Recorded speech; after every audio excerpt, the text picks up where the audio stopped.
Hello Ram fan, my name is Jeff Garner and welcome to this week's edition of Inside Cleveland Rams Football. I'm here as always with the head coach of the Rams, Mr. Scott Riley. Scott, thanks for being here. Before we get going, okay, let me tell the fam about this dreadful attire I have on here. Wonderful. You think it looks good? Yeah. I don't know. Unfortunately, as you all know, I'm a big Cowboys fan. My counterpart here is a big Giants fan, and he and I had a little friendly wager at the beginning of the season. Whoever won that game between the Giants and the Cowboys, the loser would have to wear the opponent's attire, and as you see, unfortunately, I was the loser of that matchup. The only one this year, by the way. The Cowboys have decided to be 10-1, but they lost. They picked the right one to get you in this garb today. So, I mean, this is a first, Ram fan. I mean, you better mark this down because. Well, I'm sure they'll be 10-2. Okay, we got to know. Yeah, well, you better be worried about Pittsburgh coming up. So we'll see about it. But anyway, congratulations to the Giants. They did play well that week. But again, a lot has changed since then, so maybe we can change a few things come next week. We'll see. I'm looking forward to it. All right. Okay, well, Coach, let me first say again, we want to thank our sponsor this week. She's been a sponsor for us for the past few, and we really appreciate that. And that's Hometown Realty and Mrs. Sherry Howard. Sherry is a broker for them here, and if you're looking for any kind of real estate advice in Wake, Harnett, Johnston County, look her up because she will take just a fantastic care of you. It's no pressure, no strings, nothing like that, but she does a great job, and I'm sure you would love having a chance to talk to her. Her website, www.sherry.myhtragent.com. Or you can call her 919-247-2578. And again, we've got all that information for you here on the screen. So we appreciate you giving Miss Sherry a call. All right, Coach. Well, wish we were meeting on a little different circumstances, but unfortunately the season came to an end this past Friday night. Second round of the state playoffs, it fell to the number 3 seed Western Alamance, score of 51-26. Thought this game was just another one of those games, Coach, of two halves. It was a little different. Instead of first half and second half, it was Warriors kind of had the first quarter and the fourth, and the Rams second and third. It was a kind of a dominating game for both sides during those times. But before we jump ahead, give me your thoughts on it. Yeah, obviously Western Alamance is a very talented team. Absolutely. Great program, great coaching staff, great fan support. I thought they had probably more fans there than fantastic, yes. And they were loud. So overall, great program.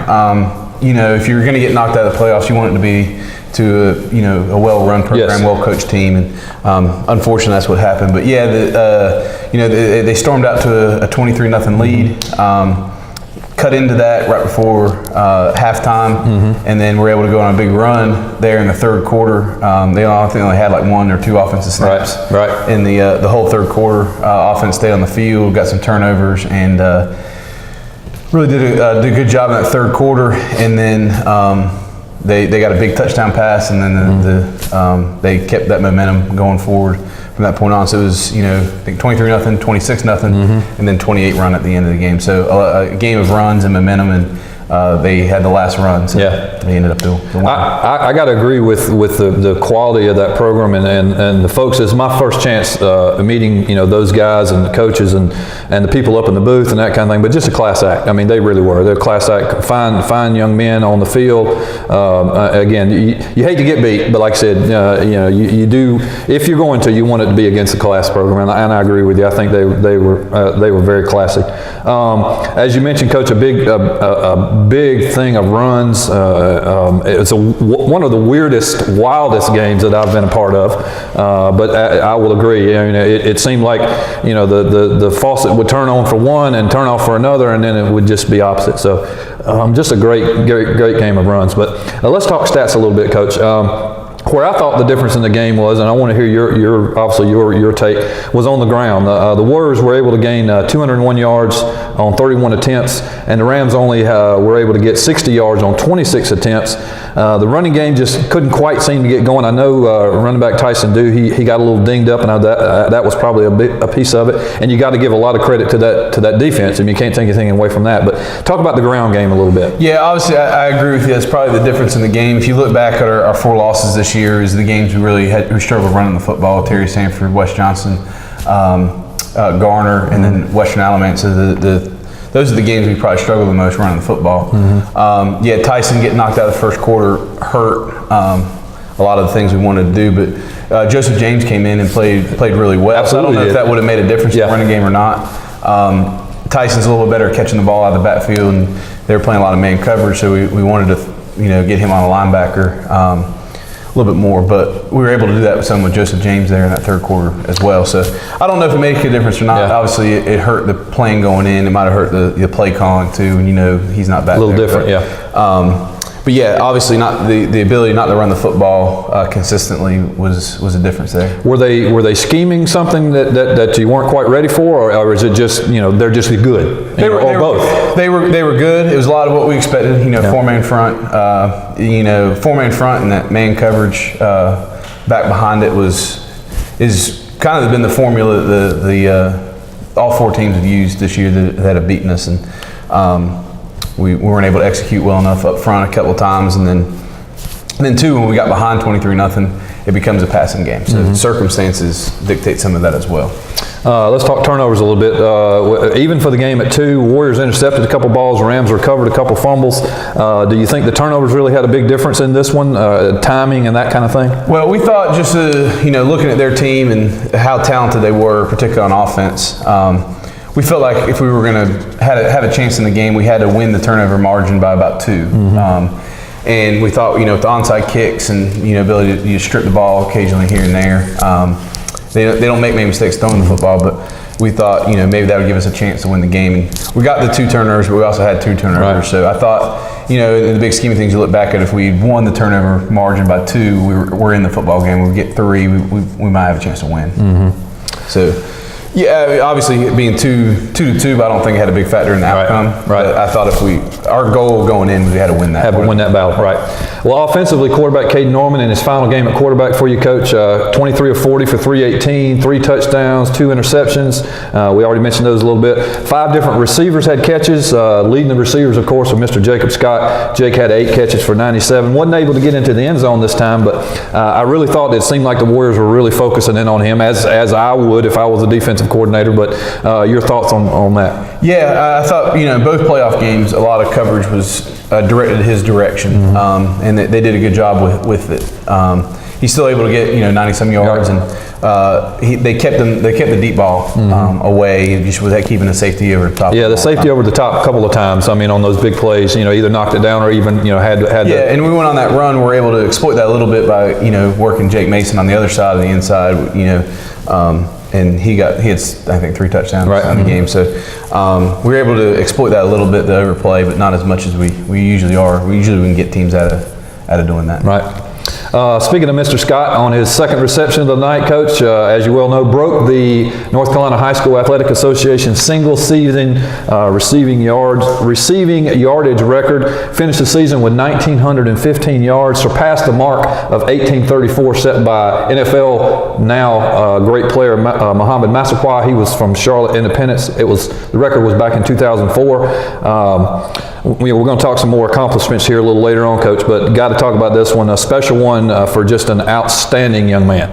Yeah, can't speak enough about what kind of player and man he's become. When he came as a freshman, he was kind of on our JV team. He was kind of a possession receiver and didn't have the top end speed and those kind of things. But he's worked his tail off in the weight room. He's a lot stronger than you think, and then he's worked his tail off on the track as well, and he's gotten enormously faster. And now, it's hard to run with him. Absolutely. He can run the field, can turn punts, kicks, you can throw him a screen, he can take it to the house. So, but he's made himself into what he is. All the credit goes to him for the season. I thought it was kind of funny. I guess it was yesterday. I was here and you're talking about you and Coach Jacobs were looking at it, and a few games ago, I think it was like 4 or 5 weeks ago, you were saying how close. He was asking how close was the record, and talk about that a little bit. It's not something you typically look at. Yeah. We were just sitting in there, and he goes, "He's got a lot of yards," and Coach Jacobs goes, "Well, what's the record?" And I said, "I don't know." Yeah. So we looked it up online and saw that it was 1834, and he was sitting 500 yards away, and I said, well, he won't be able to get that. And then Coach Cap started doing the math. He's like, well, he needs about 200 yards a game, and we need to make it to about the third round, and he should be able to get it. So we said, well, we might be able to do that. Yeah. And then he had some real big games towards the end of the year. He won with 249 yards, a 250-yard game to close out the regular season, and then so that made it much more manageable. Needing to go through the 3 rounds, but to do it in 13 games is quite amazing. I never talked to Jake about it, during the season. It's one of like the pitcher with a no hitter. Right. You just don't say. But did he kind of know what was happening and that kind of thing? Yeah, we told him. Something to get excited about. Yeah. And, he worked for it, so we talked about it coming up. And, I was always afraid to mention it. It was one of those things like, I think I'll keep my mouth shut. I think if it's baseball, you don't do it. we had mentioned it. And, I think the other kids got more motivated by it than Right. Jacob did, because he's a pretty selfless and humble young man. But Caden wanted him to get it. Yeah. The offensive line, all the kids wanted to see that happen, Right. and they'll all be part of that. And it absolutely is. I mean, it's an individual effort and an individual record, but there's a lot of goes into play in that. You got to get him the ball, you got to block, you got to all those things. So it is an individual record, but as much a team record, I would think as well. All right, Coach, we'll queue up a couple of plays as we always do. Like for you to step us through them if you don't mind. We're going to start off, Coach. We just talked about it, the record breaker. First quarter, it's the Rams' second offensive drive, 3rd and 6 on the Rams 21. Norman hits Jacob Scott on that quick slant across the middle, 13-yard completion, and the record. Yeah, lined him up inside. He's usually an outside receiver. Just to change up the coverage, they were in man coverage, so it didn't really affect him much. They moved their corner in there. Runs a great route. Getting underneath, ball a little bit behind, but does a great job of securing the catch and making a good run after the catch. I think it was his second catch of the game, and that's what put him over the top. He only needed, I think, 12 coming into the game, so we felt pretty sure that he would be able to get it in the game. Like I told him, and I told Coach Capps, I said, well, if he doesn't get it, we're not going to win. So. Yeah, this is true. I talked, we weren't able to win anyway. I talked to him a little bit after the game and was asking about the play. I thought it was just a great one to win the record on, because we've seen so many of those, all year long. Obviously some big plays and all, but this is one he worked for. Again, the pass is not exactly perfect, but he does his magic, and again, definitely deserving of the record. Absolutely. All right, so late second now, Coach, and Rams with a great drive capped off with this 15-yard touchdown pass from Norman to Jake Mason. Yeah, one of those instances where we talked about it, the safety was going to shade towards, they're in man coverage across the board with the free safety. That safety is going to definitely pay a little bit more attention to Jacob Scott's side. We knew that. We also had a motion across the field to keep his eyes over there, and then Jake Mason's able to beat the one-on-one play and just make an unbelievable catch. Great catch, just a fantastic catch in the back of the end zone. Absolutely beautiful. Yeah, I know Coach Jake was probably, he looks like he's coming down for a rebound right there. Coach Jake was soon not get him on the hardwood there. Yeah, exactly. But he posted him up well, went up top and made a great catch. Another young man's come a long way. He was a quarterback for us, and played a lot of roles. Absolutely. Yeah. With Caden's role, he might be one of the better quarterbacks around, to be honest with you. But we have a very good one also. So he switched roles this year and has done an unbelievable job there also. All right, now we move to the third, Coach. As we said, the Rams came out roaring in that third quarter, and the Rams' second touchdown of the night, another one from Norman to Mason, this time for 11 yards on a first down play. Same play. Same situation, same play. Everything's the same. The motion there, draw the attention from the free safety. See, the free safety is a little bit more cautious this time. Almost gets back to the play, but you can't. It's too much real estate to guard. The hole back there if you don't have the man coverage underneath. And Jake Mason's able to beat him again and get. He knows he's going to get hit here too, popped, and it still holds on. And the protection here, Coach. I mean, just a beautiful pocket there. Yeah. Everything executed well right there. All right. Right after that TD, Coach, rain came down in just buckets for a few minutes. The Rams recovered the first of 2 fumbles on the night deep inside Warriors territory here. Yeah, it was. I couldn't remember if it was actually raining during this time. I know it had come buckets before that, but yeah, I think most of the third quarter it was raining, and I think it lit up a little bit right there. But a big momentum swing here, where we decided to kick off deep and got a good stop down there, and they mishandled the handoff here, and the ball is just rolling around there on the ground. I didn't even know it was on the ground there at first. I saw the running back running and everyone else going the other direction, so I knew something was up. But I think it just slipped out there. Don't know if the rain had a factor to do that or not, but it just pops out on them. That was a big play. All right, right after that, they take the ball and drive down just inside the 10-yard line. Second and goal now for the Rams, and Norman finds Joseph James for the touchdown. Yeah, and when teams are playing man coverage, a lot of times when you get empty and you force a linebacker to cover a running back, that's usually a good matchup for us. And, I couldn't quite tell if that was to do a lot, and then when Tyson got hurt, we went away from him a little bit, but Joseph did a great job of filling in there. I couldn't quite tell if it was a lost coverage, a broken coverage, or just a great.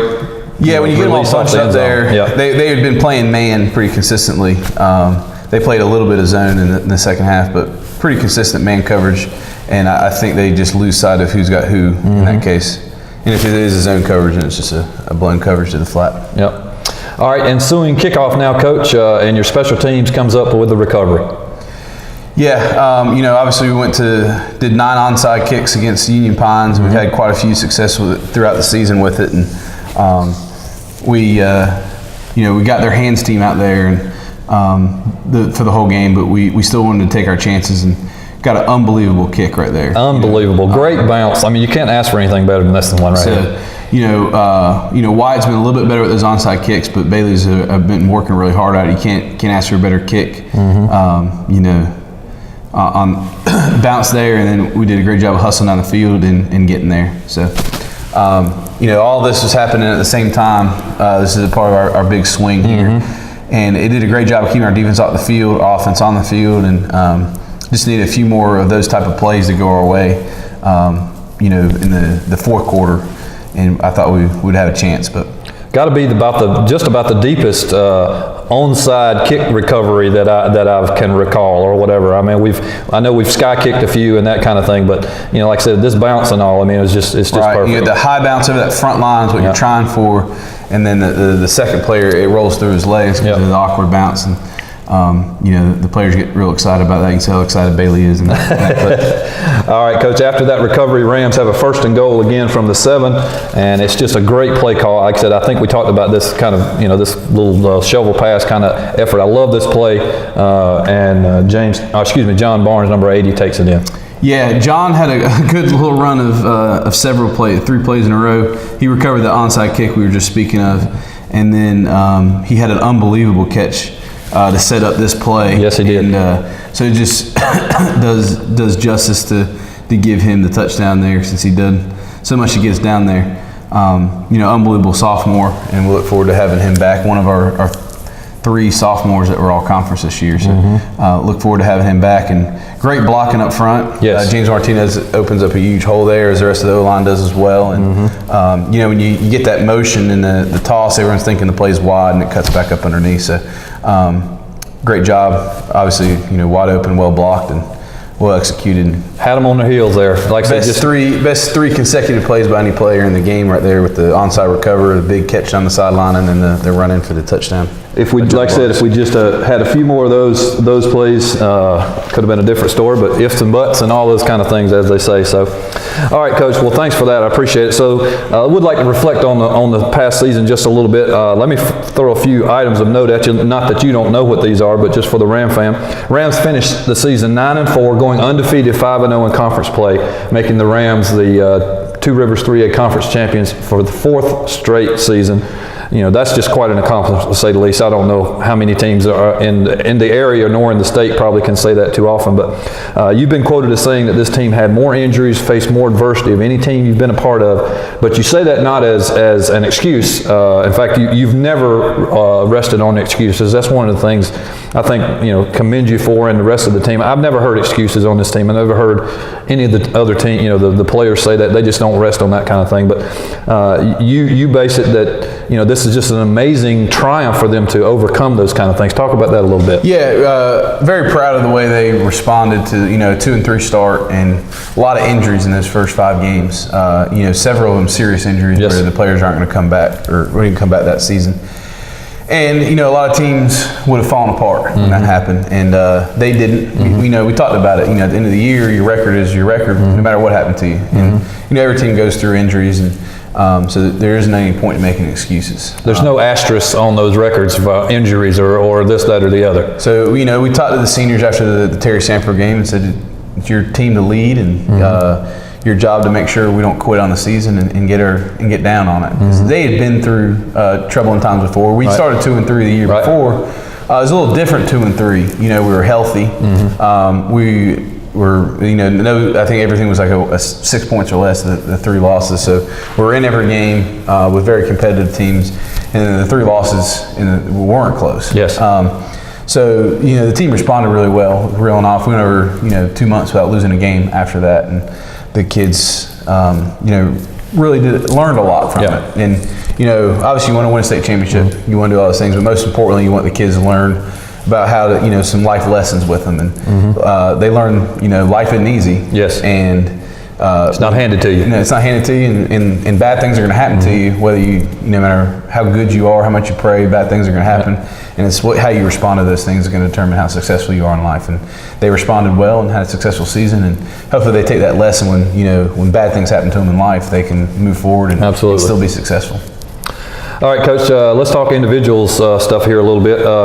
Rams went into the state record book just constantly. Don't want to bore the Ram fan, but again, these records are just amazing and need to be seen out there. So let's talk about your quarterback first. Caden Norman tied for 3rd all-time in points in a game with 48. He actually did that twice this season. 8th all-time for TD responsibility in a career with 114. 10th all-time for TD responsibility in a season with 58. 17th all-time in career passing yardage, 7,558 yards. 15th all-time in passing yardage in a season, 4,099. First all-time for career passing percentage at 67.1%. Third all-time in season percentage, 68.3%. 6th all-time in TD passes in a season with 51. I'm getting out of breath here, Coach. What can you say about your senior quarterback? Unbelievable. Obviously, we've had a good run of quarterbacks going back to our days at Harnett Central. But we've never had one as prolific as this through the air. And usually when you see high school stats, some schools have a lot of yardage, but they're throwing the ball a million times. Yeah, 80 times a game. And then they have no rushing yards. Yeah, right. And then usually the completion percentage is a little bit lower, or they're throwing a bunch of dink and dunk passes. But when you look at his stats, probably the most amazing thing is as much as we throw it, he's still completing the 68% of the time over 2 years, which is amazing accuracy. That's 7 out of 10 passes. That's 7 completions out of every team. And the old adage is when you throw the ball, 3 bad things can happen, only 1 good thing can happen. But when Caden's throwing the ball, more likely, it's a good thing. It feels like 3 good things can happen, only 1 bad thing can happen. So, he gets us in the right play, makes great decisions with the football. We'll be sorely missed, and we'll look forward to seeing him play on Saturday, because that's happening. That'll happen, and with those kind of numbers, I look forward to seeing him do it at whatever level he ends up at. Another senior here, Coach, we've already spoken about him a little bit, your wide receiver, Jacob Scott. A couple of, again, record-setting things for him as well. 7th all-time in career receptions, 192. 7th all-time in receptions in a season with 104. 4th all-time in TD receptions in a season, 24 touchdowns. 24, guys, 24. Think about that. 11th all-time in career receiving yardage, 3,228. And the one we've already mentioned, first all-time in receiving yardage in a season, 1,915 yards. Again, I'm out of breath here again. Again, you got somebody throwing it, but you got to have somebody catching it, and that guy was this almost uncoverable. I mean, just a great guy. Yeah, and like I said before, the amount of growth in both those players over 4 years is amazing. Remember, in the summer, started practicing. I talked to Coach Caps. I was just the head coach there when they started, and I said, "Well, who we starting an outside receiver?" Because we graduated too. Jacob Scott and Caden Norman. I said, "No, they can't." I said, "They're just sophomores. They're too small. They're not fast enough. They're not going to take the top off." He said, "Who else we got?" He's not Coach Caps. They can do it. Trust me, they can do it. We're going to be fine. And I said, "All right." A little skeptical, but boy, was he right. Yes. Because Caden started and was all conference as a sophomore receiver, and so was Jacob Scott. And ends up Jacob Scott's a 3-time all conference player and sets a state record, and Caden moves the quarterback and sets all kinds of state records as well. So he nailed that one on the head. Yeah. He didn't do an "I told you so." Has he done any "I told you so's"? A little bit. Okay. Well, one more player to mention, Coach. Obviously can't leave him out. Kicker Bailey King. We've already talked about him a little bit. Now 9th all-time in consecutive extra points with 48. Cannot emphasize just how some of those positions go unnoticed or whatever, but you cannot emphasize how important Bailey was this year for you.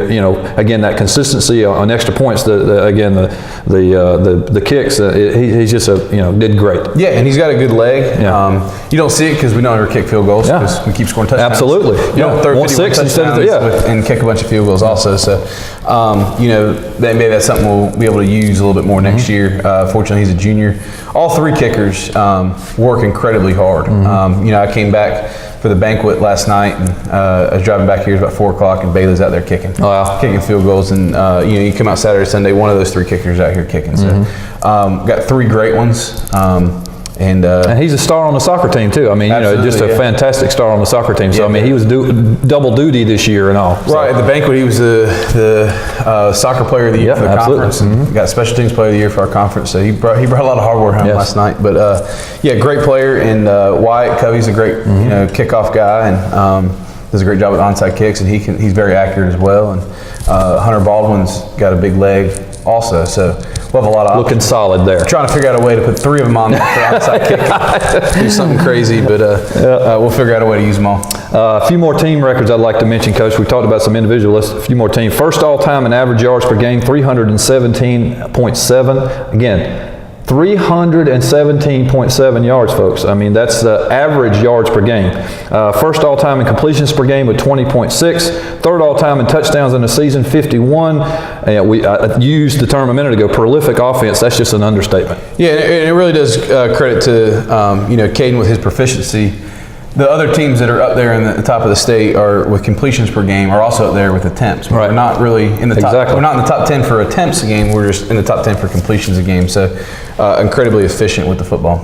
Well, last but certainly not least, Coach, this is a stat I'm sure you're probably most proud of. I know, Ram fam, you are. 14 of your Rams made academic all-conference this season. 14. Yep. I mean, that's amazing. It is, and a lot of other ones, very close. Yeah, absolutely. Yeah. It's something we really emphasize. Football is going to end. We'll have a few each year to go on to college, but even they have to have good grades to do that. But at some point it's going to end. So it's more about your future in the building and getting that stuff right. And football oftentimes motivates them to do that. But that's the most important thing they do here at Cleveland is in the classroom. Additional 7 made all conference. 2 were conference players of the year, and Bailey King as special teams player of the year. Caden Norman as offensive player of the year.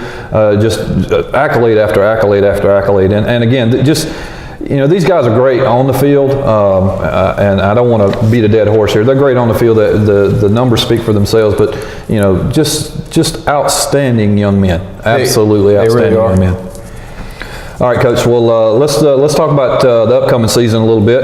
First off, the Rams will be part of a new conference alignment consisting of 7 total teams. Am I right? 7 total? 6. 6 total. That's right.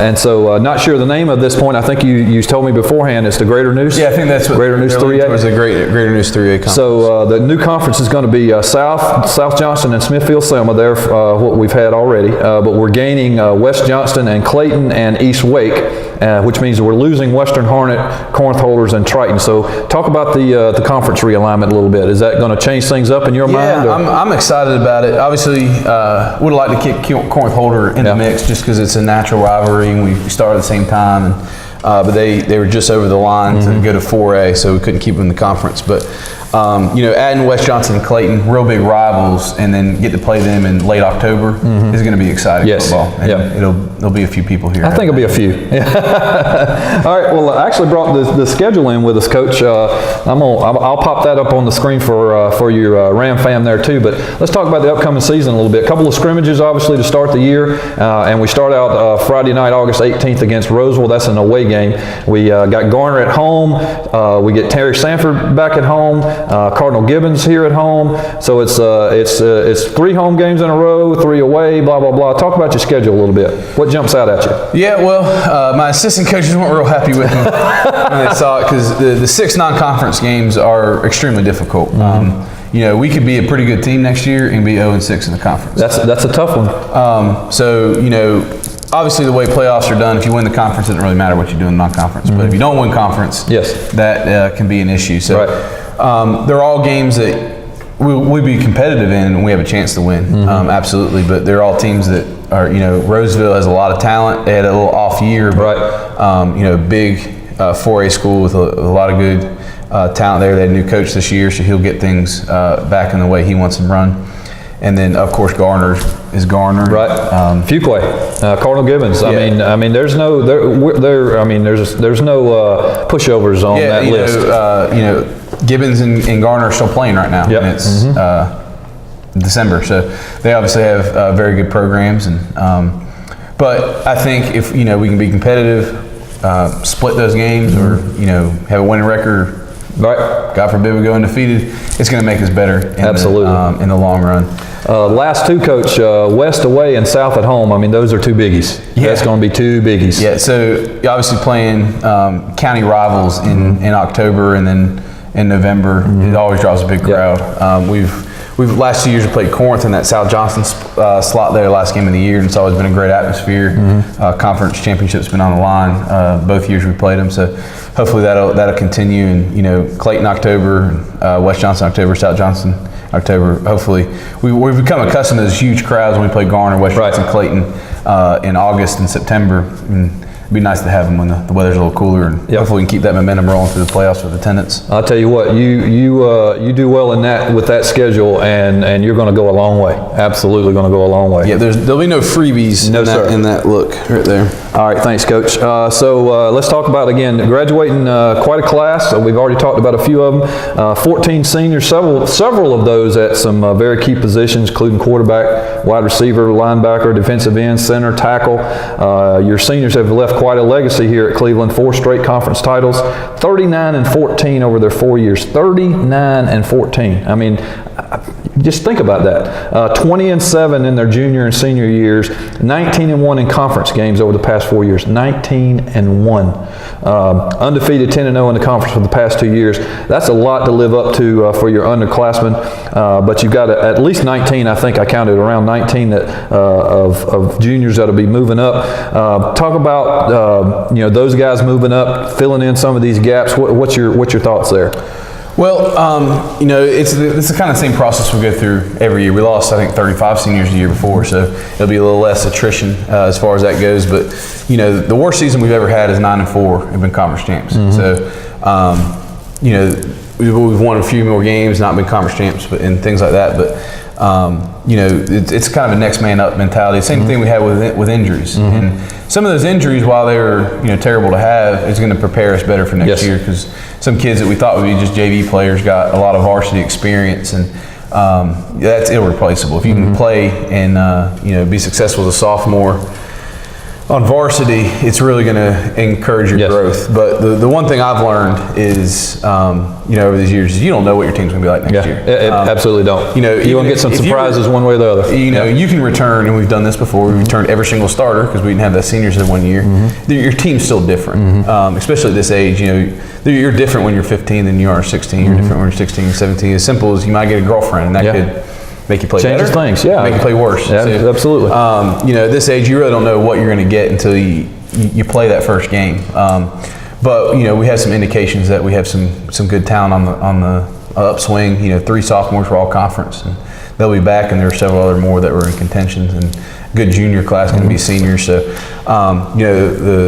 the talent is there to be good, and it's just a matter of how hard they work between now and in August. I tell you, I've had a chance to talk to some of the players, some of the seniors outgoing, obviously, some of the rising underclassmen, that kind of thing, and they're ready to go. I mean, they wish they could start today. So I mean, and again, it's not oh my gosh, we've got all this to live up to or anything. No, we want to take the next step. We want to take the next step. I mean, that's what I'm hearing out of them. Yeah, and the weight room's going to be real big. Obviously, you being sophomore, a lot of the injuries not all of them, because some are just freak accidents and things like that, but most of them come from just not being as strong as most varsity players are.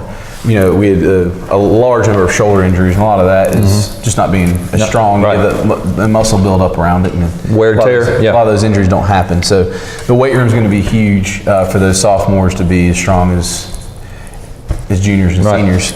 So they're going to have to work really hard in that aspect of it. And you know, a lot of them are smaller receivers and skill players. So it's not always the funnest thing to get in this, but we'll get on them and get them stronger. Oh, I'm sure of that. Hopefully knock those injuries out.